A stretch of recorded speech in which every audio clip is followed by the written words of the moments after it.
मराठा आंदोलन उग्र झालं, त्यामध्ये ओबीसी समाजातील नेत्यांची घरे फोडली. यामुळे वातावरण दूषित झाले आहे. ओबीसींची आंबडची महासभा ओबीसी नेत्यांनी घेतली. लाखोंच्या संख्येने लोक आलेले आहेत. 26 नोव्हेंबरला हिंगोली येथे महाएल्गार सभा होते. चंद्रशेखर बावनकुळे, संजय राठोड यांच्यासह विविध समाजातील नेते या सभेला येतील. पश्चिम महाराष्ट्रामध्ये आम्ही मेळावा करणार आहोत. कोकण, ठाणे, कल्याण, भिवंडी येथे देखील आम्ही हा मेळावा घेणार आहोत. या मेळाव्यात मोठ्या संख्येने भटके विमुक्त उपस्थित राहणार आहेत. ऐतिहासिक मेळावा आम्ही काढणार आहोत. मी राज्य सरकारचे प्रधान सचिव यांना भेटलो आणि कुणबी नोंदीबद्दल माहिती घेतली. मराठवाड्यात 22,929 नोंदी फक्त सापडल्या आहेत. इतर राज्यात 4,829 नोंदी मिळालेल्या आहेत. याआधी काहींनी कुणबी दाखले घेतले, त्यामुळे दाखले घेतलेले किती आणि राहिले किती याची आकडेवारी सरकारनं जाहीर करावी. सरकारनं सरसकट दाखले देऊ अशी भूमिका घेतलेली नाही. सरकारनं जरांगे यांच्या दबावाला बळी पडून कुठलाही निर्णय घेऊ नये, अन्यथा आम्ही गप्प बसणार नाही. सरकारला खाली खेचू. काही ठिकाणी पेनाने कुणबी लिहिलेलं आहे, काही ठिकाणी खाडाखोड करण्यात आलेली आहे. अशा किती नोंदी लिहिल्या याची चौकशी करावी. जे दोषी आहेत त्यांच्यावर गुन्हे दाखल करायला हवे. ओबीसी नेत्यांच्या घरांचे जे नुकसान झाले त्याची नुकसान भरपाई सरकारने द्यावी. जो ओबीसी हित की बात करेगा वही राज्य में राज करेगा, अशी भूमिका आता ओबीसी समाजानं घेतली आहे. बघा, जरांगे पाटलाला भेटायला गेले म्हणून त्यांनी ओबीसीच्या विरोधातला, ओबीसीच्या आरक्षणाच्या विरोधात भूमिका घेतली असं मला वाटत नाही. ज्या दिवशी ते अशी भूमिका ओबीसीच्या आरक्षणाच्या विरोधात भूमिका घेतील त्यावेळी आम्ही ह्याविषयी, आंबेडकरांच्या विषयी आम्ही वक्तव्य करू. आज तरी त्यांची भूमिका जी आहे ती ओबीसीच्या आरक्षणात धक्का न लागता मराठा समाज देण्यात यावं अशीच भूमिका आज बाळासाहेब आंबेडकरांची आहे.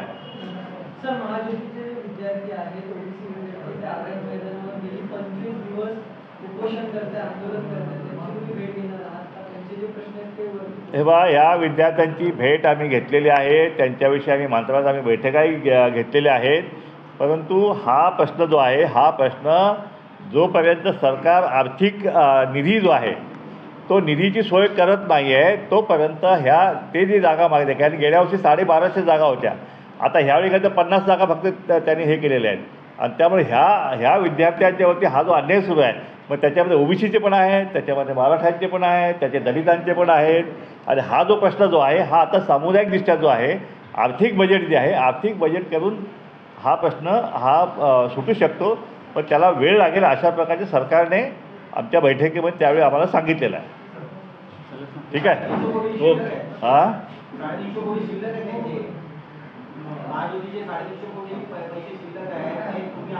महाज्योतीचे बघा, असं आहे की महाज्योतीला जो निधी दिला जातो वेगवेगळ्या योजनांसाठी निधी दिला जातो. ही जी योजना जी आहे की ही योजना 1250 विद्यार्थ्यांसाठी गेल्या वर्षी अवेलेबल होती. आता ह्या वर्षी निधीच्यामुळं त्यांनी ती योजना जी आहे ती फक्त 50 विद्यार्थ्यांसाठी सीमित केलेली आहे आणि तो तिन्ही वर्गासाठी केलेली आहे. आणि त्यामुळे हा विषय जो आहे तो आम्ही एकत्रितपणे जो आहे हा सरकारकडे आम्ही नेणार आहोत. आणि कुठल्याही परिस्थितीत आमच्या ह्या विद्यार्थ्यांना न्याय मिळाल्याशिवाय आम्ही स्वस्थ बसणार नाही. टक्केच्या ओबीसी बांधव जे आहेत एल्गार करणार आहेत. आणि आता राज्यामध्ये एकंदर अशी परिस्थिती निर्माण होत आहे की जो ओबीसी की हित की बात करेगा वही इस राज्य में राज्य करेगा. आता या ठिकाणी आमचे गायकवाड साहेब आहेत, ते या ठिकाणी आपल्याला हरिभाऊ राठोडच्या विषयी काहीतरी आपल्याला त्यांनी जी भूमिका घेतली की ओबीसी समाजामध्ये मराठा समाजाला घालायची भूमिका जी आहे त्याच्याविषयी जी आमची भूमिका, ओबीसी जनमोर्चाची भूमिका जी आहे ती आपल्याला या ठिकाणी लक्ष्मण गायकवाड या ठिकाणी आपल्याला सांगतील. सर्व ओबीसी जनमोर्चाचे पदाधिकारी, आदरणीय अण्णा, उपस्थित मित्रांनो, खरं तर ओबीसी आणि भटके विमुक्त हे एकच आहेत. पण त्याच्यामध्ये फूट पाडण्याचं काही नतदृष्टक आमचेच सहकारी जे आमच्यासोबत राहत होते, आमच्याबरोबर बारा बलुतेदार, आलुतेदार असं म्हणून काहीतरी वेगळी भूमिका टाकून जे मराठ्यांना आम्हीच तज्ज्ञ आहोत, आम्ही त्यांना जागा कसं द्यायचं ठरवू शकतो असं म्हणणारे एक माजी खासदार हरिभाऊ राठोड हे राजे महाराजांना भेटत आहेत. त्यांना आम्ही कसं द्यायचं मराठ्यांना आरक्षण सांगत आहेत. हे अत्यंत चुकीची भूमिका. जो माणूस गावगाड्याच्या बाहेर तांड्या वस्तीवर राहणारा बंजारा, लमाडी हे कधी गावचा हिस्सा नाही, त्याच्या हिताची गोष्ट करण्याच्या ऐवजी हा माणूस राजा महाराजाकडं कशासाठी लोटांगण घेऊन आलं मला कळत नाही. खरं तर छत्रपती शाहू महाराजांनी शूद्रासाठी अनेक गोष्टी केल्या, दलितासाठी केल्या.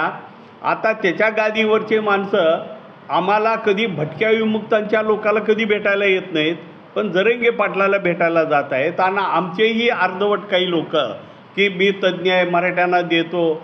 खरं तर त्यांना एक प्रकारचं ढवाळे लागलेत की मी अजून राजकारणात कसा खासदार होईन, आमदार होईन, मग मराठ्याच्या बाजूने गेलं तर लगेच लवकर काहीतरी चान्स मिळेल. असे काही स्वार्थी आमच्यातले काही ओबीसीमधले भटक्या विमुक्तातले पुढारी त्यांना जाऊन भेटत आहेत. मी त्यांचा या निमित्तानं निषेध करतो.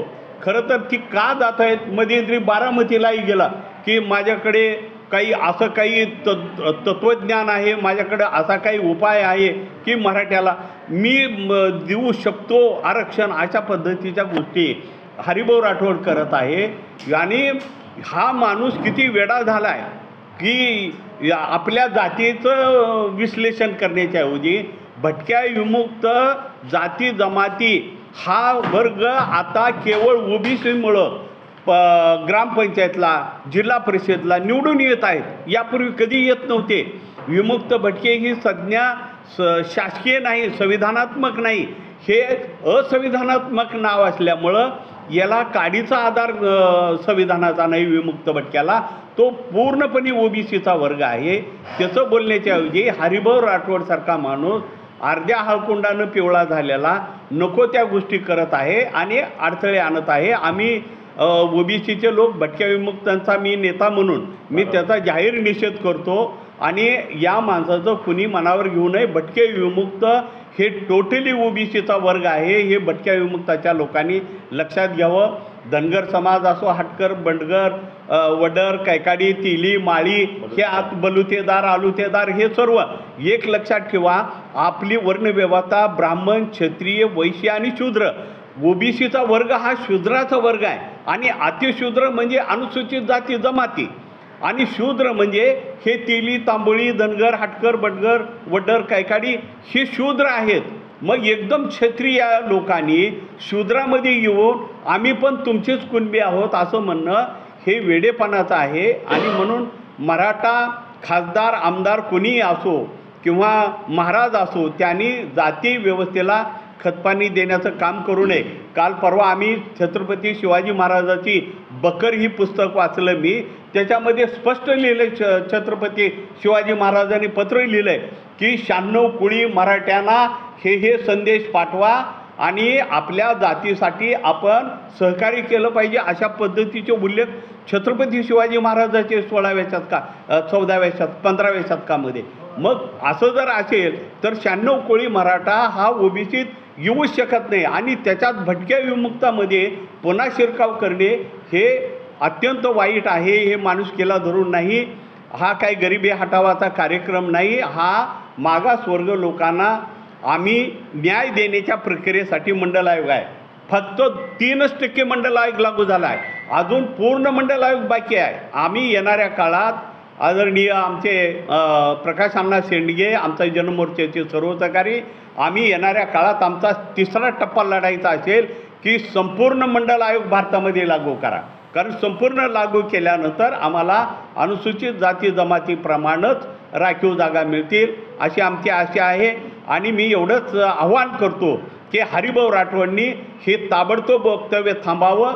नाहीतर अन्यथा आम्ही त्यांना जात पंचायत आम्ही मानत नाही, पण आम्ही त्यांना समाजाच्या बाहेर कायमचा काढून टाकू असा इशारा त्यांना मी या निमित्तानं देतो. असं आहे की ज्यावेळेस जरांगे पाटील स्वतःची भूमिका बदलतात, सुरुवातीला काय भूमिका होती जरांगेंची, आम्हाला ओबीसी सोडून आम्हाला आरक्षण पाहिजे, नंतर निजामाच्या नोंदी असेल ते पाहिजे, त्याच्यानंतर कुणबी मराठा असेल तेही पाहिजे, आणि आत्ता सांगतो सरसकट पाहिजे. हे कोणी वातावरण केलं? जरांगेंनी केलं की महाराष्ट्रात?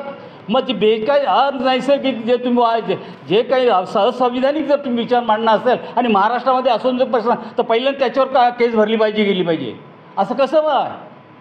म्हणजे याला दोष कोण आहे? काय छगन भुजबळांचं चुकलं? छगन भुजबळांनी प्रत्येक प्रश्न अगदी तंतोतंत उत्तर दिलेलं आहे. त्यांनी काही म्हणावं आणि आम्ही त्याला उत्तर देऊ नये ही गोष्ट बरोबर नाही.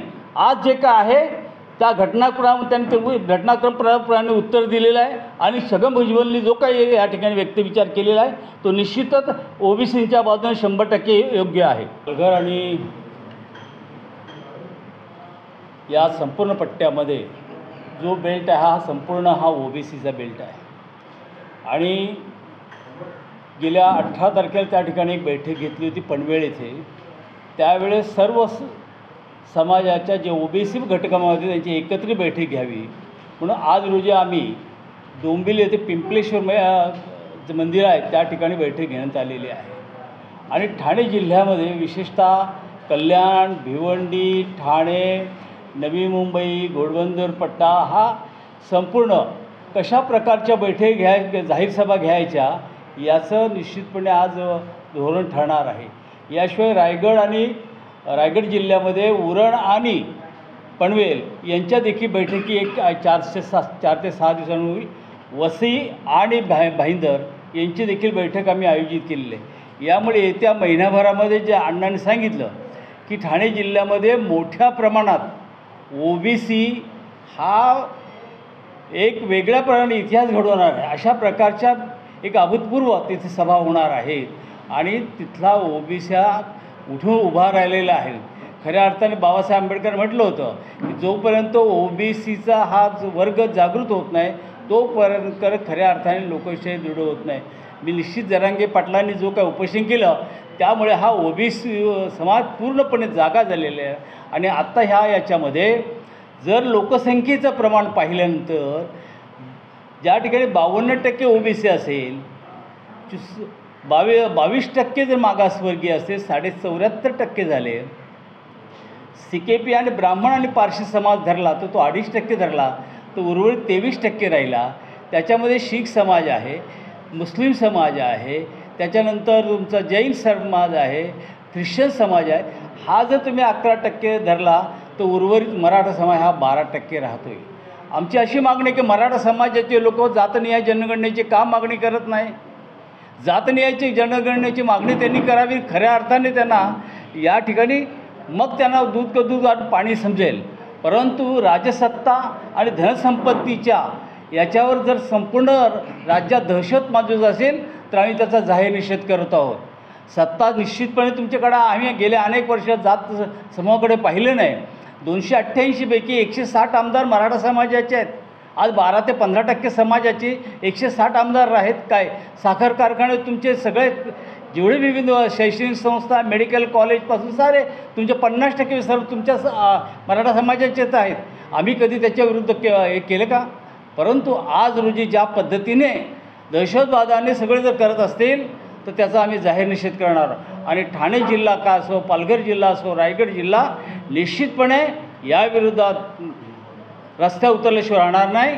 किंबहुना पहिल्यांदा जाहीर सभेत करून पण कुणीही या ठिकाणी बेल्टमध्ये दहशत वाढण्याचा प्रयत्न कुणी करू नये. आम्ही अतिशय शांतपणे लोकशाही पद्धतीने आमचं आंदोलन होणार आहे.